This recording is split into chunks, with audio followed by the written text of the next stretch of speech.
Okay, we got one. We got one. We got one. We got one. Okay, let me get this out the way. As again, for the second weekend in a row, we had bad officiating. Please explain to me how one of the most violent teams in the NFL has only had three penalties, two of them on special teams.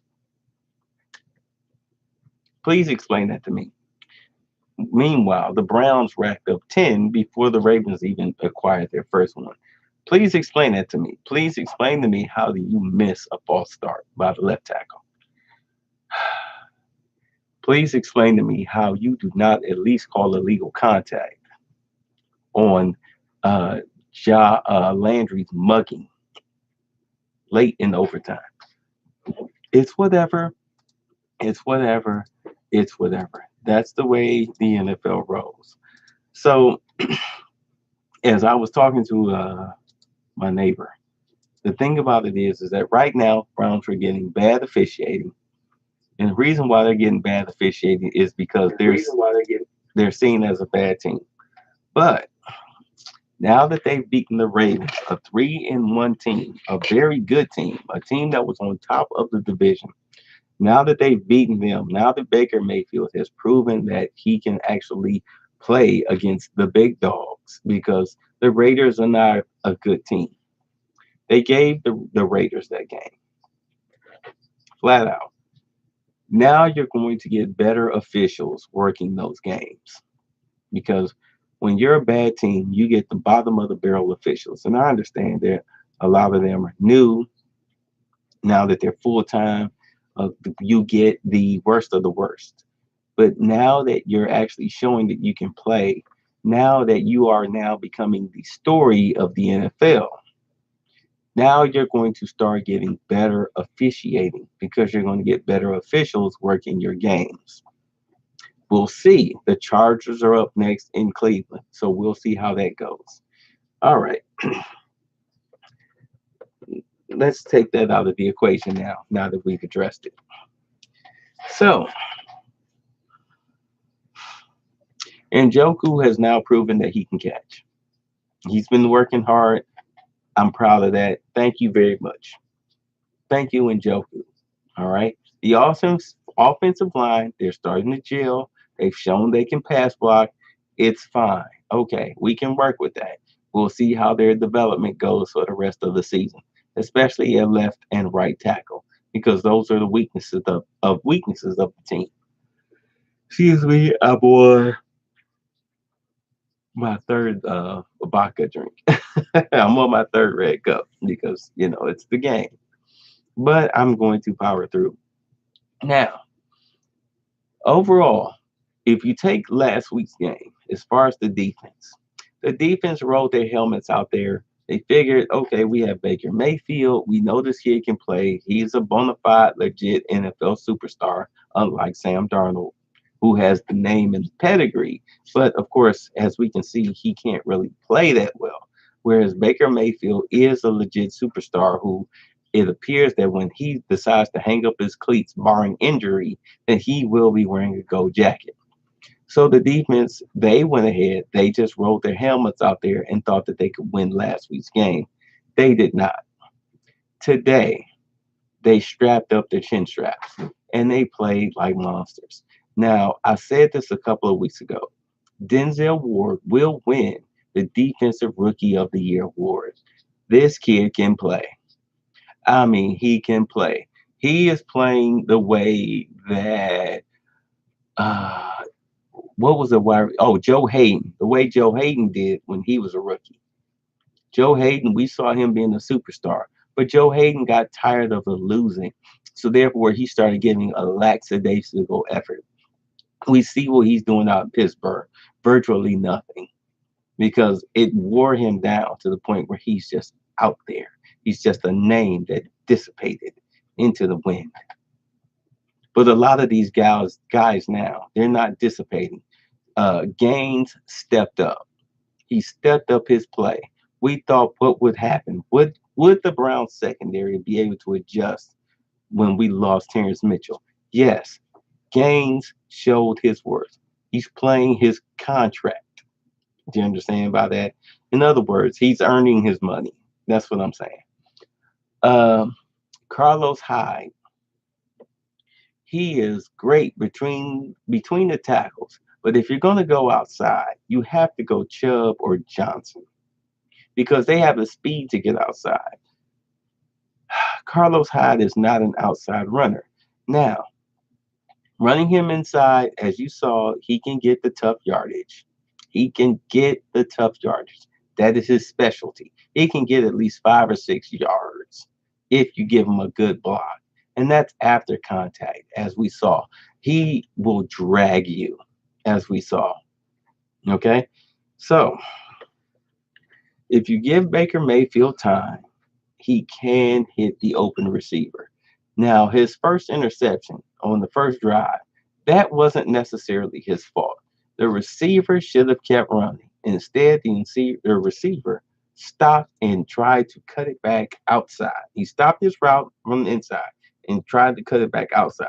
Mayfield was expecting him to keep going. If he would have kept going, it would have been a catch. Instead, he improvised because at that part it was sandlot football. But if you notice after that, Mayfield didn't make another mistake. If you watch the game, if you paid attention to his play calling, the passes that he threw. I forget, I don't know who number 84 is. I forgot his name, the free agent wide receiver who pretty much put the game on ice when he made that 34-yard catch and run on 3rd and 8 deep in Browns territory. That saved the game. Can we be honest about that? That undrafted rookie wide receiver saved the game. He really did. He really did. Because at that point, before he made that catch, I thought that we were heading to a 1-2-2 record, which would have been so embarrassing and so silly. But they pulled it out. Oh my God. And this kicker, he is a knuckler. He is a knuckler of a kicker. I know Hugh Jackson came out and said that the ball was tipped when he kicked it, but if you look at his kicks, he is a knuckler. You understand? He is a knuckler. And hopefully during the season, he will adjust and get it together like Cody Parkey did, who should still be on this team. But that's not my call. And speaking of the kicker, when it was in the fourth quarter, why some can somebody please explain to me why in the Christmas cookies did Hugh Jackson elect to go for a 56-yard field goal with a rookie kicker who never kicked one that far before? Personally, I would have went for it. I would have went for it. I would have went for it. I would have showed my offense that I cared, that I had trust in them, because there was no way in hell the Ravens were going to pick up 20 yards with no timeouts and be able to line up for a field goal. There was no way in hell that was going to happen. No way in hell. So now that the Browns are 2-1, uh, and they have beaten the best team in the division, with the Chargers coming up, who are nothing but Philip Rivers. I know they have Melvin Gordon, but he's not enough. It's hard to run against the Browns, and Philip Rivers loves to throw the football. I think we can get them if the defense can keep their heads about themselves. We can get the Chargers. Excuse me. And in all honesty, I think this division is up for grabs. I know the Bengals won today. I know the Bengals won today. They're 4-1, but they haven't played us yet. They haven't played the Steelers yet. Okay, the Miami Dolphins are a fake. They were a fake 3-0 before they ran to the Patriots. The Patriots exposed them, and then the Bengals turned around and exposed them. So I'm not worried about that. But I really think we can win this game against the Chargers, and I think it'll be a high-scoring game like it was against the Raiders. It all depends on the officiating, on whether they give Phillip Rivers the favorable calls or they give the Cleveland Browns and the new face of the NFL, aka Baker Mayfield, the favorable call. Excuse me, I am intoxicated. I am in a celebratory mood, as Joe Namath would say. So, from what I saw today, I like the direction that the Browns are going. Wait, stop. Except, oh my God, can somebody please tell?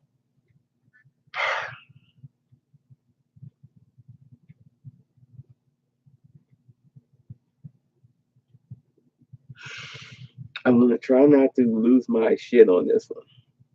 But can somebody please tell Top Haley to stop trying to be fucking cute? Stop trying to run wide receiver reverses. Can we please take that out of the offense? It's not working. Nobody's falling for it. You saw 2 weeks in a row where you tried to run it and you got murdered in the backfield for it. Stop trying to be cute with wide receiver reverses on this team.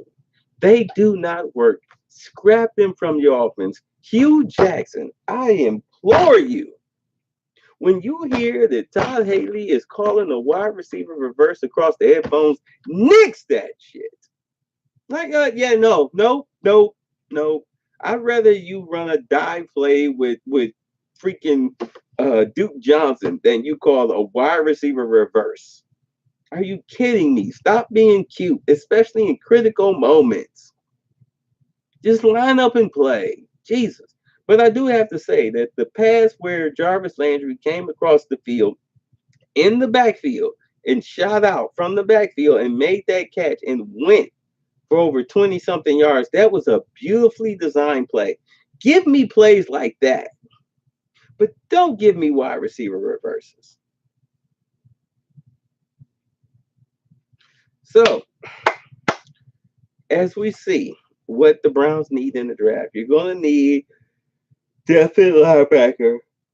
Oh, excuse me, I am tired. You're going to need depth at linebacker. You're going to need depth on the offensive line. Uh, you're definitely going to need at least another corner. I know Gaines played well, but you're going to need another corner, okay, that plays on the same level as Denzel Ward. And you're going to need another wide receiver. And to be honest, this team does not have a bona fide, solidified number one A wide receiver. I do understand that Jarvis Landry, Mr. Blessum, he can make catches, but he's not a deep threat. You need a number one. Gordon was supposed to be that number one, but he can't learn an offense. He's too much of a freaking weed head. He's too problematic, and I guarantee you he will not survive the Patriots during the full season. So you need somebody like him, only with his head together. So next year in the draft or possibly free agency, you need a bona fide number one wide receiver to help complement Landry. Therefore, you can put Callaway in the slot like he's designed to be. Okay, with Higgins backing them up as the fourth wide receiver, and you can go from there. But right now, you're stuck with what you're stuck with. So that is all I have to say. I am happy. I'm ecstatic. I am tired. Sorry. I'm happy. I'm happy. I don't know what else. There's nothing for me to argue about outside of Tom Haley's stupid play calling on certain situations and the officiating. There's nothing for me to argue about. I'm happy.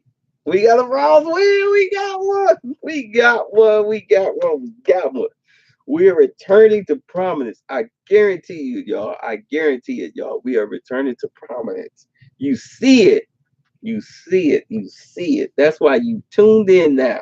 This is why the stadium is full now. This is why season tickets are now being sold out now because you have a playmaker, you have a quarterback, you have a defense, you have a team now. Stand up and be proud, Cleveland. Stand up and be proud. I'll see y'all next Sunday. Peace out.